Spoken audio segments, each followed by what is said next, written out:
Welcome to the Deep Dive, where we unpack your sources to bring you the clearest insights, giving you a real shortcut to being well-informed. Uh-huh. Today, we're plunging into a topic that sits right at the intersection of engineering, public safety, and, well, a very heated debate. The SIG Sauer P320 pistol. Yeah, definitely heated. We've got a comprehensive stack of materials for you, everything from official reports, legal filings, to articles, and some pretty lively social media discussions. Right. Our deep dive today is all about understanding the journey of this really widely used firearm. We're going to examine the recent surge in alleged uncommanded discharges. That's the key phrase, isn't it? Uncommanded discharges. Exactly. And explore the intense reactions across media and online platforms, and then really try to dissect SIG Sauer's public response to these, persistent concerns. It's a truly compelling deep dive, I think. We're going to explore what these varied sources reveal about this controversial handgun and, maybe more broadly, the challenge of navigating conflicting information. So let's unpack this. Let's do it. Okay, let's start with the P320's origin story, just briefly. This pistol was first introduced to the North American market back in January 2014. It was SIG Sauer's big entry into striker-fired pistols, right? That's right. A major move for them. And what's really fascinating is how quickly it shot up, especially in military circles. By January 2017, so just 3 years later, a customized version won the U.S. Army's big XM17 modular handgun system competition. The MHS program. Which meant it became the M17, that's the full size, and the M18, the compact version, for the U.S. military.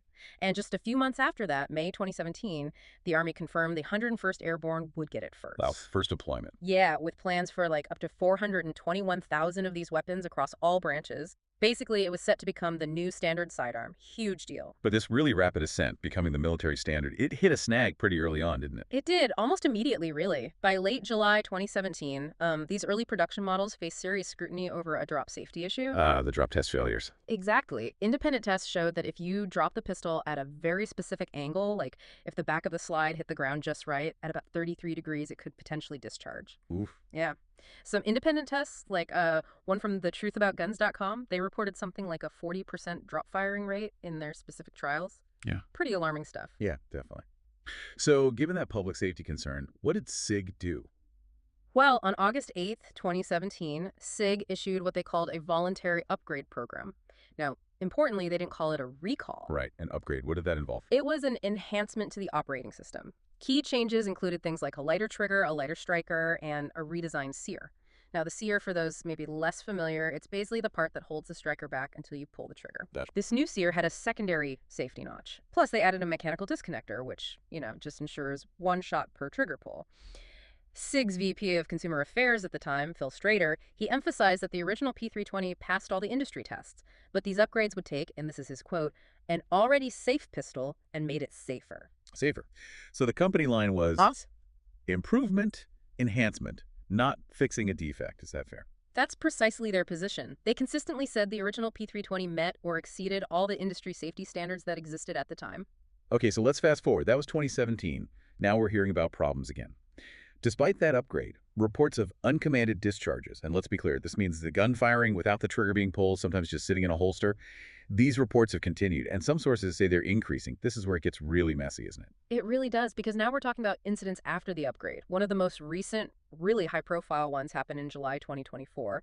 It involved an M18 pistol, that's the military P320 variant. The one the Army adopted. Exactly. Carried by a Michigan State Police motor officer.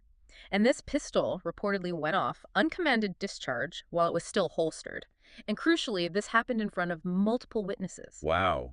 In the holster, with witnesses. Okay, what was the official follow-up on that one?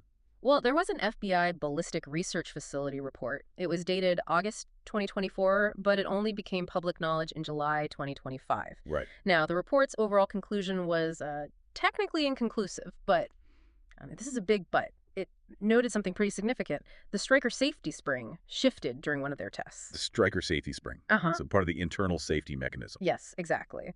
And what's maybe even more telling is that FBI agents found they could make empty primed cases fire that's casings with primer, no powder or bullet, by deliberately overriding the primary and secondary sear locks. Overriding the safeties? While manually twisting and putting pressure on the slide and frame, basically manipulating the gun by hand in a specific way. So this suggests that with certain outside forces, maybe, the internal safeties could potentially be bypassed. The report actually concluded, quote, "It is possible to render the striker safety lock inoperable and ineffective if complete sear engagement is lost." That sounds significant coming from the FBI. It suggests the safety mechanism isn't foolproof under certain conditions. That must be a legal nightmare for SIG. Oh, absolutely. And this Michigan incident, it's not alone. Sources say it joins a substantial list of similar reports, and many of these have turned into lawsuits. Like the Lang case. Exactly. In June 2024, a federal jury in Georgia awarded over $2.35 million to Robert Lang. He was badly injured back in 2018 when his holstered P320 fired, he says, without him touching the trigger. And what was the argument there?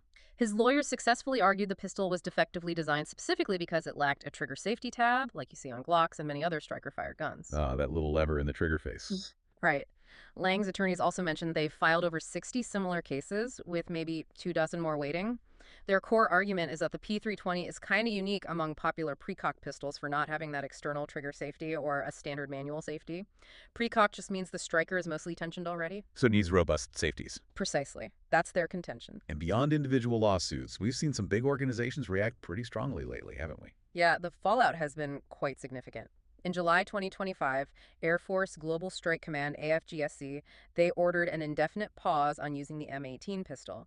This was after a tragic fatal incident involving a security forces airman at F.E. Warren Air Force Base. They ordered 100% inspections on all their M18s. A pause and full inspection, okay? Then, just days later, July 9th, 2025, U.S. Immigration and Customs Enforcement, ICE, issued a memo flat out discontinuing the use of all P320 models. They directed replacements with Glock 19 MOS pistols. Discontinued, that's stronger than a pause. Much stronger. And then, end of July 2025, the International Defensive Pistol Association, IDPA, which is a major competitive shooting group, announced an immediate ban on the P320 and all its variants from their sanctioned matches. They cited numerous reports and videos of these uncommanded discharges. Wow. ICE and IDPA banning it outright. What about local law enforcement? We hear a lot about police use. Yeah, the concerns are definitely echoing there, too.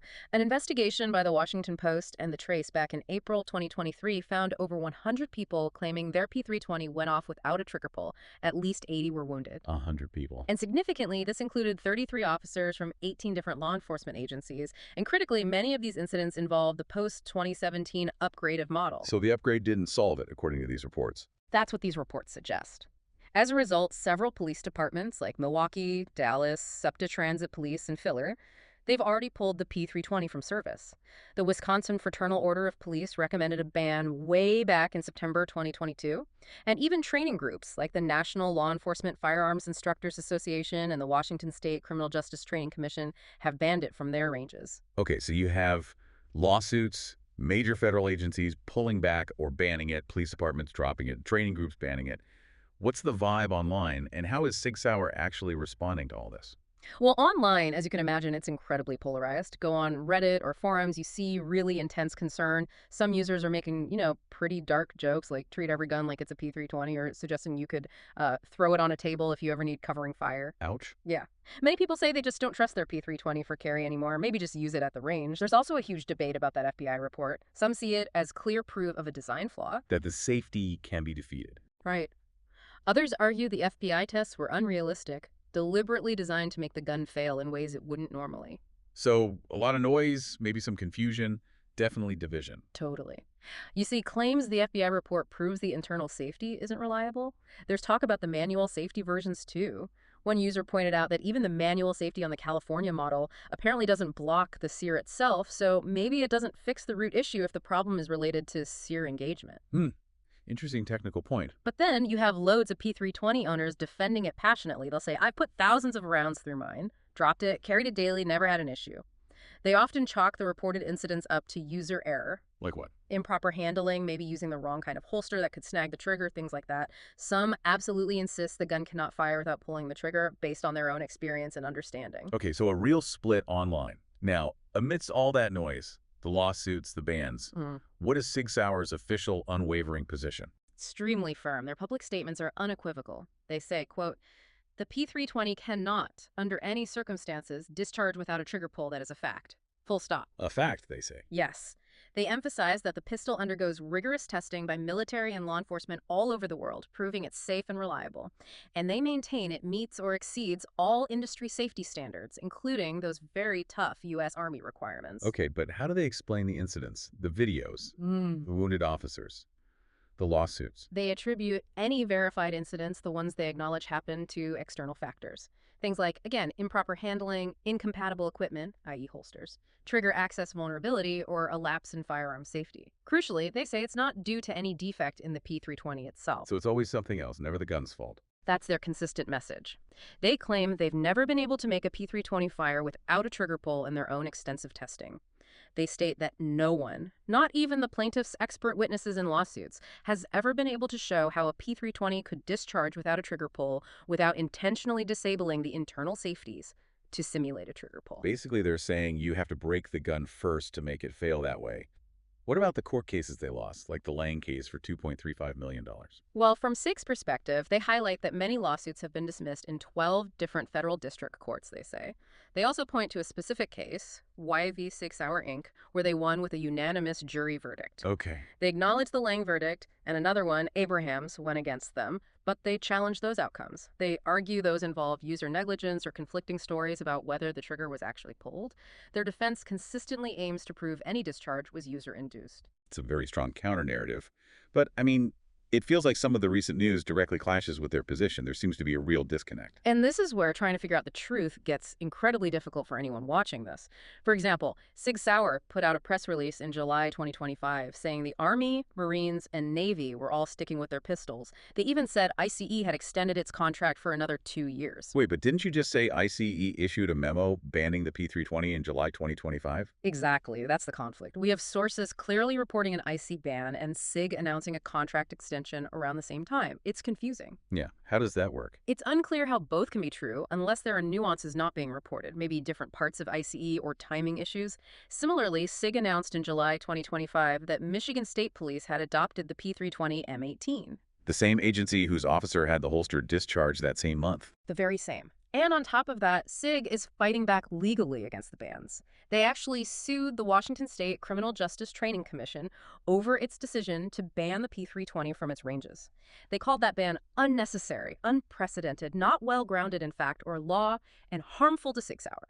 So they're actively pushing back. Yeah. Legally and in PR. Right. Okay, stepping back, what does this whole tangle mean? How can these completely different versions of reality exist at the same time? Well, if you connect it to the bigger picture, I think it really highlights how incredibly challenging it is to navigate these complex technical issues when they smash into major legal battles, public safety fears, and huge financial stakes. Yeah. You have the P320 design itself, especially the common civilian models, lacking that external trigger safety, being effectively fully cocked at rest, as one gunsmith put it, calling that configuration uniquely dangerous.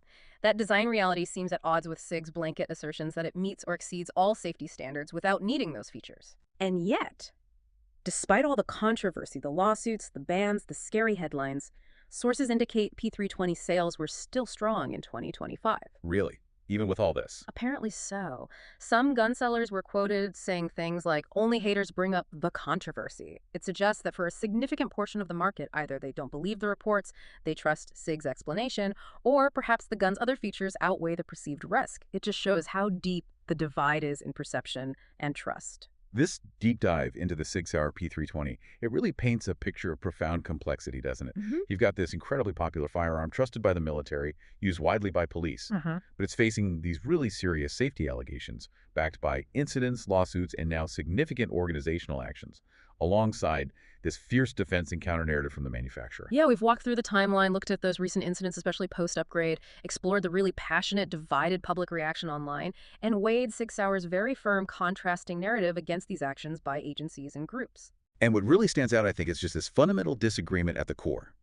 Is the P320 fundamentally safe by design? Meaning every single incident must be due to user error, bad holsters, or some other external factor. Right. Or is there some kind of inherent design characteristic, maybe related to that seer engagement or lack of certain external safeties, that makes these uncommanded discharges possible under certain, perhaps rare conditions? That's the multi-million-dollar question, isn't it? Yeah. Literally, given the lawsuits. It is, and it raises this broader, important question for all of us, for you listening.